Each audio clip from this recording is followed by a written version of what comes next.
Russian dissidents go on trial amid worldwide protests.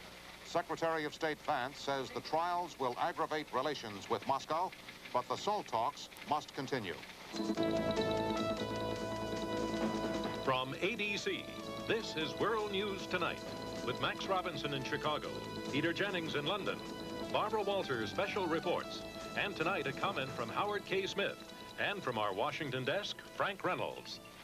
Good evening, and welcome to the first broadcast of the World News Tonight. Speaking for all the men and women of ABC News, I promise you an accurate, responsible, and meaningful report on events at home and abroad. We are aware of our responsibility to you, and we intend to meet it. Our major story tonight concerns brave men who dare to speak their minds. Their fate is now more than ever before bound up with the future of relations between the United States and the Soviet Union. Here is Peter Jennings in London. Frank, the men you're referring to went on trial in the Soviet Union today in cases almost certain to further strain Soviet-American relations. Alexander Ginsburg and Anatoly Sharansky are two of the Soviet Union's most prominent dissidents.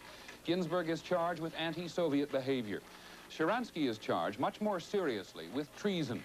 Both men pleaded innocent. The trials are perhaps the most important political ones since the end of the Stalin era. Western reporting is severely limited. First, because no Western newsman is allowed to attend, and in our case, because a film report our correspondent delivered to Moscow airport never arrived here in the West. Given those restrictions, here's ABC's Charles Bierbauer in Moscow. Sharansky, the indictment says, worked for the CIA, supplied Soviet state secrets, and betrayed his motherland. Sharansky's brother, Leonid, was the only person allowed to enter the Moscow court.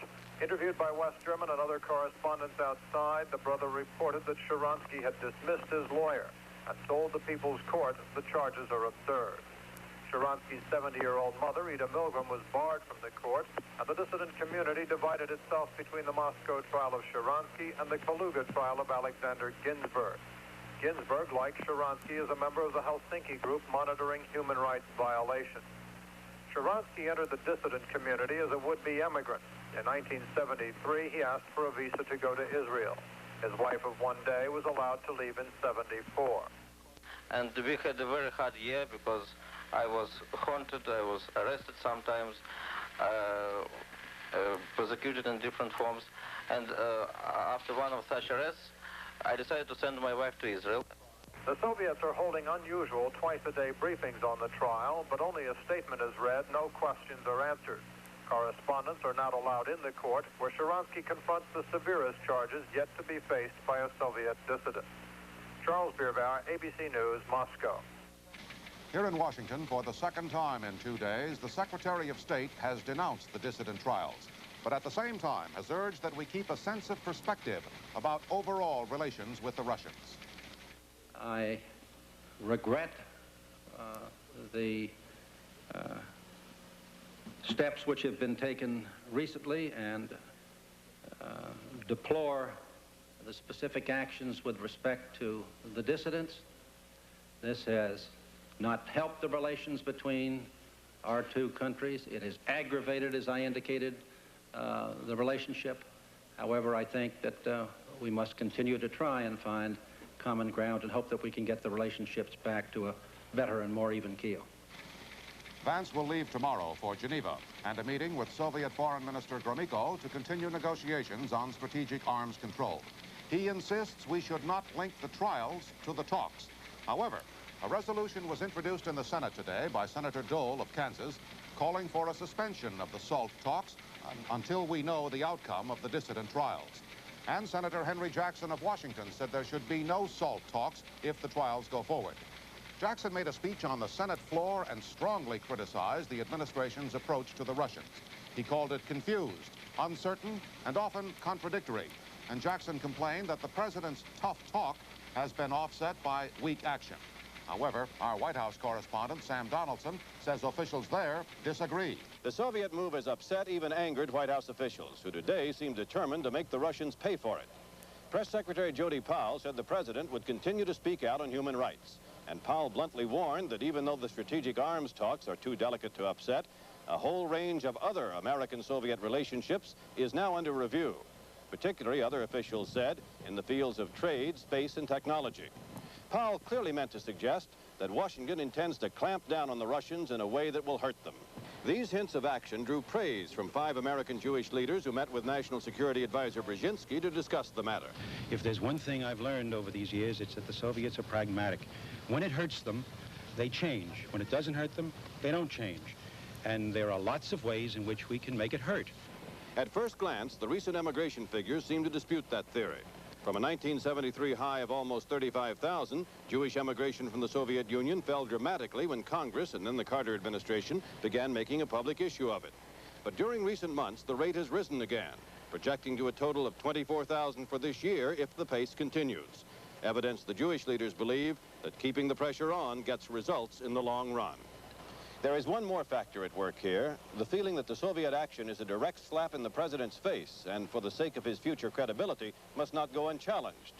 They thought we wouldn't respond, said one official. They made a mistake. Our posture has to be to make them pay for it. Sam Donaldson, ABC News, the White House. This is Bill Siemens. Prime Minister Begin reacted in the Knesset today by suggesting how President Carter could help even more. This problem belongs to everybody and should interest everybody. And therefore, if, for instance, President Carter will write personally to Mr. Brezhnev and demand that Sharansky be freed and that the Soviet authorities let him go to our country, it may be an intervention, yes, indeed, but it is absolutely legitimate. Also in Jerusalem, the militant Jewish Defense League broke into the Russian Orthodox Church, sprayed free Sharansky demands, and broke windows. 9 were arrested. And at the Western Wall, a prayer vigil was underway, adding to the pleas for support, reaching out to the free world from this focal point of Judaism. Bill Siemens, ABC News, Jerusalem. This is Sharansky's wife, Avital. She lives in Israel, but was in Paris today launching a campaign on behalf of her husband. She will also go to Washington to seek American help. She hasn't seen nor heard news of her husband since his imprisonment 16 months ago. Not until she got a phone call partway during this interview with ABC's Jack Smith today. Do you think that your husband is guilty? No. I think he's absolutely not guilty. Why? Has your husband done anything that could be construed by the Soviet authorities as being high treason? Why do you think he's innocent? He's not doing nothing against Russian law. And what he doing, he very active. He active for Jewish movement because he Jewish and want to go to Israel to live in Israel. And he work very active in Helsinki group in Moscow. And this all, it's not against Russian law.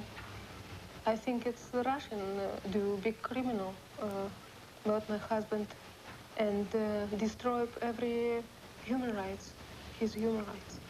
He faces, he's being charged with high treason. That means he faces a possible death sentence. Are you at all worried that that may be carried out against him? Yeah, I'm very worried. I'm afraid.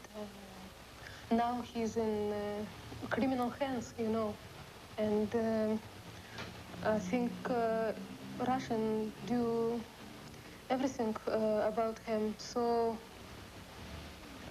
against law and like banditism, you know, and I'm very afraid about his life, about him. Here in Washington today, Barbara Walters talked with an expert about what this case means. Barbara? The mother of Anatoly Sharansky in Moscow has turned for help to a Harvard law professor, Alan Dershowitz. An expert in Soviet law, he's tried without success to help defend Sharansky in Russia. How does a trial for treason in the Soviet Union compare with one here? We asked the professor. There are similarities, but there are a great many differences. The investigation that occurs in secret is the basic trial. Sharansky, therefore, has been tried, has been found guilty. Now there's a public trial, the purpose of which is simply to decide whether the earlier trial was accurate or inaccurate. He can, under Soviet law, have a lawyer, but the lawyer has to have KGB approval, and he refused to accept the lawyer that was appointed for him. And he can't have witnesses unless the court agrees to call them. Professor, is this trial a farce? This trial is a farce. There has been no case in the history of the Soviet Union where a dissident who has been accused has been found innocent. This is an even greater farce because Sharansky stands alone without even the assistance of counsel. There is no possibility, you think, that he will be found innocent and freed? There's no possibility that he'll be found innocent. There is some possibility, of course, that the sentence could be affected. There is a possibility, and we hope it will happen, that he could be freed thereafter as a result of diplomatic or political pressures. Is Sharansky being tried primarily because he's a Jew? It's because he's a Jew. It's because he wanted to emigrate. It's because he spoke English beautifully and was one of the leaders of the Helsinki movement and communicated effectively with the press. It's because he was a link between the various dissidence movements. And it's because he was a very outspoken and courageous man. What is the importance of this trial to other Soviet dissidents? It's a message to them that no matter how hard they try to remain within the spirit and the letter of the law, they will be prosecuted and convicted if they speak out against the system or seek to emigrate. We also asked Professor Dershowitz if he thought that Jimmy Carter's push for human rights has helped or hurt the dissident movement. And he told us, without doubt, that it has helped. In a moment, Frank Reynolds with a Washington desk report on the return of Congress.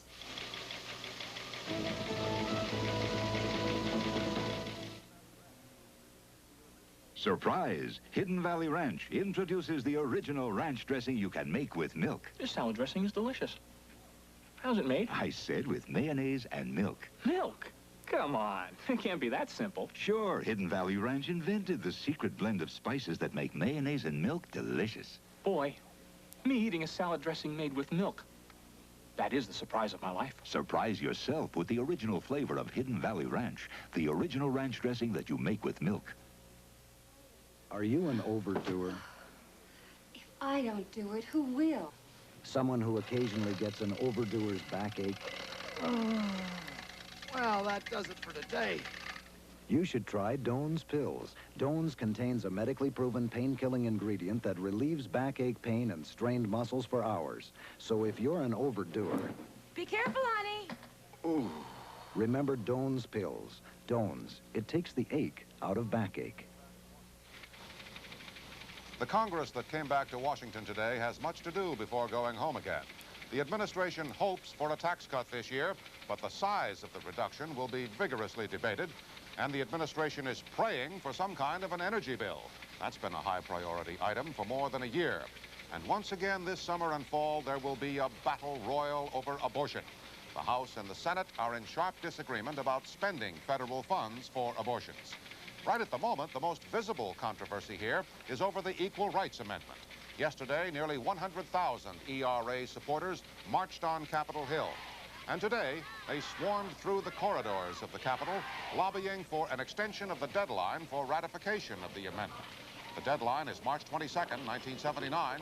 35 states have approved the amendment, but 38 are needed before ERA can become the law of the land. 2 days ago, the federal government proposed that all Firestone 500 steel-belted radial tires be recalled. Firestone has denied that the tire is defective and says a recall is not justified. Today, a subcommittee of the House of Representatives said the tire appears to have serious safety problems. And during the subcommittee hearing, a man appeared with first-hand knowledge of the Firestone 500. Bettina Gregory has the story. Robert Doyle appeared at the hearing when it was just about over. He had brought a blown-out Firestone 500 steel-belted radial tire all the way from Martinsburg, West Virginia. This unexpected witness came because he'd read about investigations of the tire in the newspapers. He decided it might help to tell the subcommittee about his blowout on a tire that had been driven only 15,000 miles. I experienced first the tread coming off the tire, and then almost instantaneously the tire blew. He was upset the dealer offered to replace the tire at 20% of cost, and he felt the dealer wasn't doing much to compensate for $250 worth of damage he said the blowout did to his car. Firestone Vice President John Floberg tried to reassure him on the spot. I'm sorry Mr. Doyle had this unfortunate circumstance, but we have a regular system for handling complaints of this kind. And if the store manager in the Martinsburg store isn't familiar with it, I assure you he will be soon. And Mr. Doyle's claim with the estimates that you have in your hands, Mr. Chairman, will be given all possible favorable consideration. You have my word for that, Mr. Doyle has it for you. Well, I feel also, as I stated, that I am fearful of the remainder of the tires on the car at this point. When it was over, a Firestone spokesman told me Mr. Doyle didn't have to come to the U.S. Congress to get $250 to repair his car. But as he and his wife left to drive back to West Virginia, Mr. Doyle said, even under the high pressure of a congressional hearing, he found Firestone's response non-committal. Bettina Gregory, ABC News, Capitol Hill. The president today proposed to spend more money to help local communities fight crime. In a ceremony in the Rose Garden, Mr. Carter said past federal anti-crime efforts have been uncoordinated and ineffective. Under his plan, paperwork will be reduced and funds increased. The president also outlined a new program to improve security in large public housing projects where the crime rate is particularly high. Max? Across the country, Frank, the city of Cleveland, which has received a $1 million federal grant to beef up police presence in Cleveland's public housing projects, has run into a problem. The city had planned to take half of its 50-man public housing force out of their cars and place them on one-man foot patrols. But the policemen refused, charging that the projects are high-crime areas and foot patrols are too dangerous. Here in Chicago, the city's firemen and police are reported to be seeking a pay hike of between 7 and 15%. That is not expected to set well at all with the city fathers. And out in Michigan, the future doesn't exactly look rosy for any kind of major pay hike for public servants. Today in Michigan, supporters of that state's equivalent, Proposition 13, filed a petition calling for a 50% across-the-board tax cut. The petition was backed by 295,000 signatures. By law, at least 266,000 names are needed to get on the ballot. Petition supporters had hoped to have a larger cushion. They expect that a number of signatures will be disqualified. Stocks today slightly higher in moderate trading.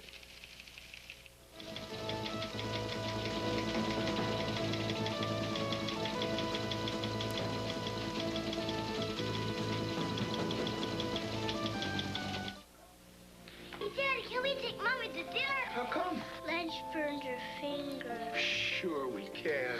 Mommy, we're going to Sambo's. It doesn't cost a lot to be nice at Sambo's. You'll find complete dinners for under $3. Kids' hot dogs and hamburgers for 35 cents. How's your finger? Okay, how did you know? It's just what the family ordered. Sambo's. Why don't we do this more often?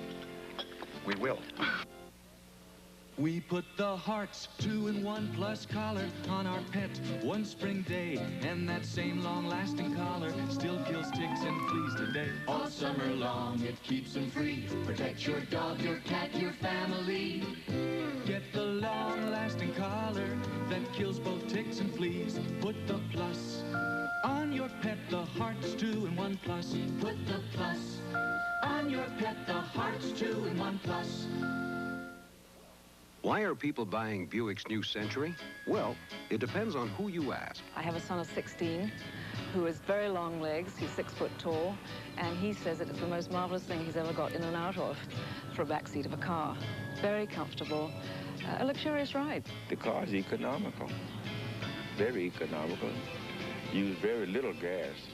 I wanted a mid-sized car, and I looked at all of them. I ended up with the Buick. Buick Century. It's making a lot of sense to a lot of people. Ladies and gentlemen, you are about to see Donald O'Connor scratch his feet. He does it when he's bothered by the itch and irritation of athlete's foot, and that could mean trouble. Donald uses Absorbine Jr. to stop the itch in seconds. It kills fungus on contact, and it keeps on working to help heal athlete's foot. So treat your athlete's foot with Absorbine Jr. and let your feet do their stuff.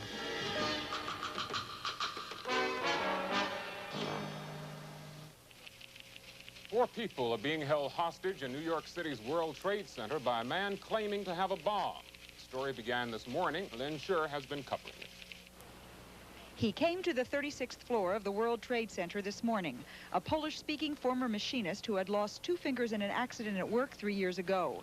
Apparently, the man, Vladislav Fracek of Brooklyn, was unhappy with the $6,000 damages award and wanted the State Workmen's Compensation Board to reopen the case. When Fracek entered the courtroom and announced he was carrying a bomb, police evacuated employees from the 36th and surrounding floors. Those who didn't get out, the judge, 2 lawyers, and another man. Adeline Walker was the clerk in the courtroom when Fracek came in. When told he would need more medical evidence to support his claim, he pulled out what he said was a bomb. The guard came to the door. I motioned for him to open the door. When he came in, the guard said, the door has to stay open. The claimant ran to try to shut the door. That's when I ran out.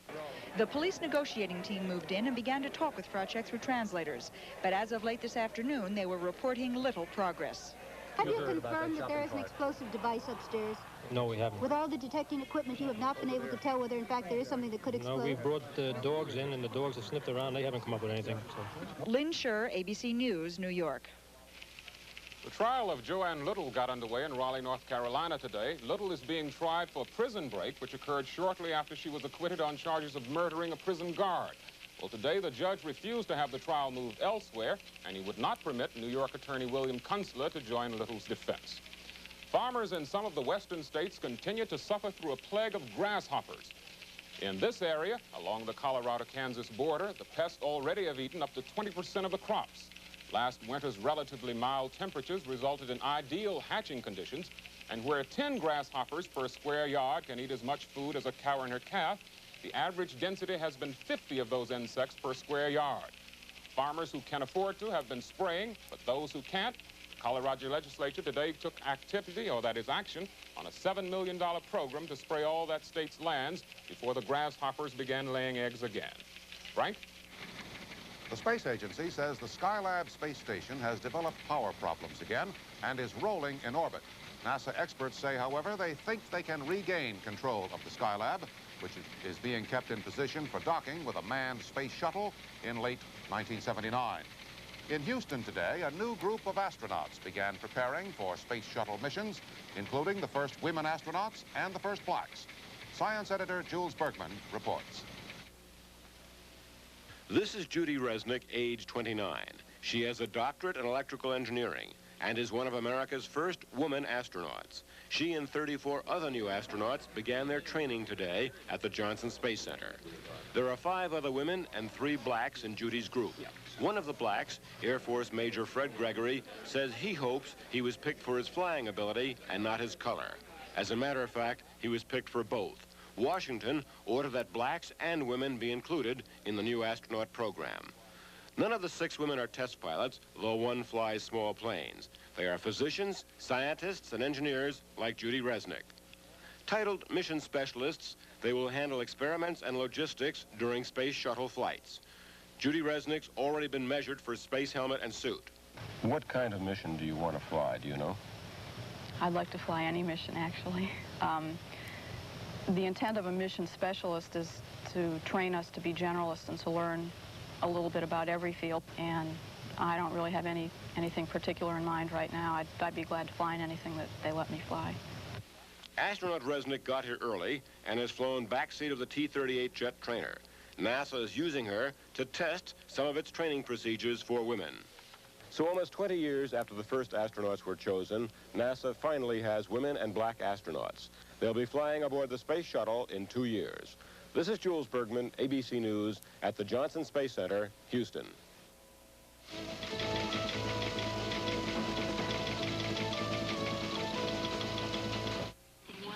Perfect dinner. Sirloin, Idaho's, Emma's pie, coffee. No problem.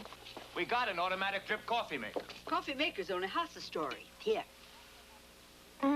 This is coffee. Maxwell House ADC brand coffee, specially blended and ground for perfect coffee. Tastes perfect. Recommended by 4 machine makers. You've got a special coffee maker? Get a special coffee. ADC brand coffee. Every Maxwell House coffee, good to the last drop. Which perfectly good cook could ruin a perfectly good dish? They're both using the same recipe, but there's one big difference. Watch the cook on the left. She's using long cooking rice. And this time, it's turned out sticky. That's gonna ruin the whole dish. Meanwhile, Minute Rice has turned out perfect, as always, because it's foolproof. It can't overcook or undercook, and that helps make a perfect dish. Minute Rice, because how can you have a perfect rice dish without perfect rice? When your eyes feel raw and mean, I just say, urine. to make your eyes feel clear and clean, I just say, urine. New Murine regular formula starts soothing instantly because its pH matches your eye's own protective fluid. When your eyes feel raw and mean, reach for new pH adjusted. Urine. It's new relief. You wear dentures. You know the real trouble this little seed can cause when trapped between your denture and tender gum tissue. Ouch. Now watch this. Super Poly Grip Cream Adhesive. It helps set up an occlusive seal, sort of like this. Helps keep food particles out when you eat. So get both. Super Poly Grip's extra holding formula, plus its occlusive seal that resists those food particles. Add it up. It's all in Super Poly Grip.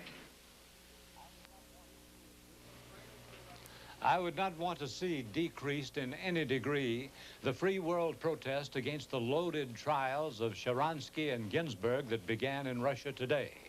But it's wise, especially in a time of passion, to realize the limits of our protest. The Soviet state is founded on suppression. In the only free election ever held there for the Constituent Assembly in 1917, after Lenin had already seized government, the Bolsheviks lost. Of 700 seats, they won 175, to the main opposing parties 375. Lenin simply dissolved that assembly by force and by mass terror set up the dictatorship which lives on the same artificial foundations today. To understand the Soviet need for tyranny, think if it were ended. The peasants would make up a big opposition group immediately. The non-Russian majority of the Soviet Union would go the way of all national movements today, demand independence, become ungovernable. Forced obedience is thus the very air the state lives by, and it would go to any extreme, even to war, to keep it. But the situation is not all hopeless for us. Quiet, behind-the-scenes pressure has seen men like Solzhenitsyn released, and the number of Jews released has been multiplied. What the Russians cannot stand is highly publicized government-to-government demands to change their ways.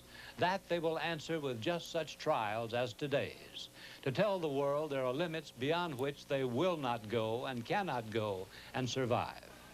It's not very pleasant, but it's a fact of life. We can and should protest their behavior, but we shall have to live with it. Frank? Thank you, Howard. That's our report on the World News Tonight. For ABC News, good night. This has been ABC World News Tonight. This is ABC.